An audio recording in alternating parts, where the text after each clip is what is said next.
نبی پاک صلی اللہ تعالیٰ علیہ وسلم نے فرمایا میں تمہیں دو چیزیں دے کے جا رہا ہوں، انہیں تھام کے رکھنا، گمراہی تمہارے پاس نہیں آئے گی۔ یا رسول اللہ صلی اللہ علیہ وسلم کون کون سی؟ فرمایا ایک قرآن دے کے جا رہا ہوں، دوسرا اپنی اہل بیت دے کے جا رہا ہوں۔ اور اہل بیت سے حضور کی ازواج پاک بھی مراد ہیں، چاروں بیٹیاں بھی مراد ہیں، حضور علیہ السلام کے نواسے نواسیاں مراد ہیں، جس طرح حضور کا ہر صحابی حضرت ابوبکر صدیق سے لے کر سیدنا امیر معاویہ تک رضی اللہ تعالیٰ عنہم اجمعین، ہر بندہ قابل احترام ہے۔ اسی طریقے سے حضور کی اولاد پاک کا بھی ہر فرد، تیری نسل پاک میں ہے بچہ بچہ نور کا، اور تو ہے عین نور، تیرا سب گھرانہ نور کا۔ نبی پاک صلی اللہ تعالیٰ علیہ وسلم نے فرمایا یہ دو چیزیں دے کے جا رہا ہوں۔ اب ہم نے تھوڑا سا غور کرنا ہے کہ اہل بیت نبوت نے ہمیں کیا سکھایا۔ میں بتا چکا ہوں کہ اہل بیت میں کون کون شامل ہیں، لیکن حضور، چھوٹا بچہ ویسے ہی بڑا پیارا ہوتا ہے، تو حضور کو بھی چھوٹی شہزادی سیدہ فاطمہ الزہرا سے سب سے زیادہ پیار ہے۔ فرمایا یہ میرے جگر کا ٹکڑا ہے۔ حضور نے امام حسن اور حسین کو اپنے بیٹے کہہ کے پکارا، یہ میرے بیٹے ہیں چونکہ میری بیٹی کے بیٹے ہیں۔ اس گھر کو حضور نے کیسے سینچا اور سنوارا؟ سب سے پہلے آپ یہ بات یاد رکھیں کہ نبی پاک کی اولاد پاک کے گھر میں بہت زیادہ مال و دولت نہیں تھا، بقدر ضرورت کھانا۔ حضرت سیدہ عائشہ صدیقہ رضی اللہ تعالیٰ عنہ فرماتی ہیں کئی دن بیت جاتے تھے گھر میں کچھ نہیں ہوتا تھا، اور ایک مقام پہ کھول کر بات بیان کرتی ہیں، فرماتی ہیں یہ وجہ نہیں تھی کہ آتا کچھ نہیں تھا، آتا تو بڑا تھا پر مدینے والے محبوب سارا ہی تقسیم فرما دیا کرتے۔ جذبہ ایثار، قربانی کا جذبہ، اس جذبے کی بنیاد پر سب کچھ بانٹ دیا جاتا تھا۔ تو سادہ رہن سہن، سادہ کھانا۔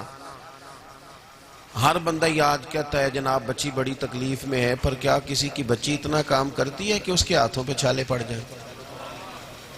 چکی پیستی ہیں بیٹیاں، لیکن سیدہ فاطمہ الزہرا رضی اللہ تعالیٰ عنہ تو پیسا کرتی تھی چکی، اور سادہ لباس پہن کے۔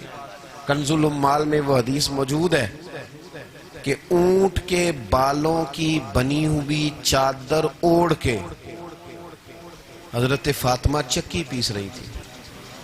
دیکھو آپ کو پسینہ آ رہا ہے، گرمی ہے، دقت محسوس کر رہے ہیں، لیکن اگر ساتھ کوئی مشقت والا کام بھی کرنا پڑ جائے، سیدہ پاک چکی پیس رہی تھی۔ کیا شہزادگی اس بات کا نام ہے؟ آج کل جو شہزادے ہیں پیروں کے، فلانے کے شہزادے، تو میں نے کہا اسے شہزادہ کہتے ہو تو اس کے ابے کو بادشاہ سلامت کیوں نہیں کہتے؟ بادشاہ سلامت بھی تو کہو نا اگر یہ شہزادہ ہے تو۔ ان کا تو جناب ٹیشو پیپر کوئی اٹھاتا ہے، جوتا کوئی اٹھاتا ہے، کپڑے کوئی پکڑتا ہے، تو یہ تو شہزادے۔ سیدہ پاک سے بڑی کائنات میں دوسری کوئی شہزادی نہیں ہے، لیکن وہ اونٹ کے بالوں کی بنی ہوئی چادر اوڑھ کے چکی پیس رہی ہیں۔ حضور کی آنکھوں میں آنسو آ گئے، اور نبی پاک صلی اللہ تعالیٰ علیہ وسلم نے فوراً یہ نہیں کہا کہ فاطمہ بس تو انتظار کر، دن پھر جائیں گے، حالات اچھے ہو جائیں گے، میں بات نہ۔ میرے محبوب کریم نے وہیں سبق کیا پڑھایا؟ فرمایا فاطمہ یہاں تھوڑی سی تکلیف برداشت کرو، قیامت کی سب عزتیں اللہ آپ کو ہی عطا فرمائے گا۔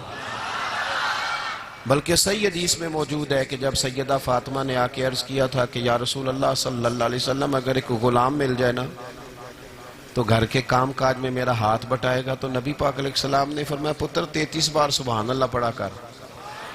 چلو یہ بھی تو حضور کی حدیث ہے نا، تو کبھی کبھی بچہ کوئی چیز مانگے تو اسے تسبیح بتا کے تو دیکھو بھلا، یہ بھی تو حضور کی حدیث موجود ہے نا، بتاؤ نا۔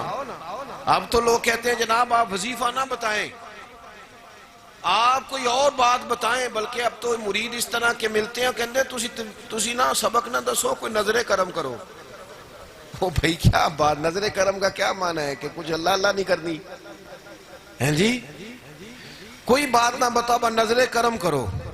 میں نے ایک صاحب ایک دفعہ آ گئے، کہنے لگے جی وہ بڑی پریشانی ہے گھر میں، تو میں نے کہا سورۃ واقعہ پڑھا کرو۔ کہنے لگے پیر صاحب تسی تھوڑی جی تکلیف کرو، مینوں کوئی تویز لکھ دیو۔ اور میں نے کہا یہ جو میں تمہیں تویز دے رہا ہوں نا سورۃ واقعہ والا، یہ رسول پاک نے عطا فرمایا ہے، اس میں زیادہ برکت ہے تمہارے لیے۔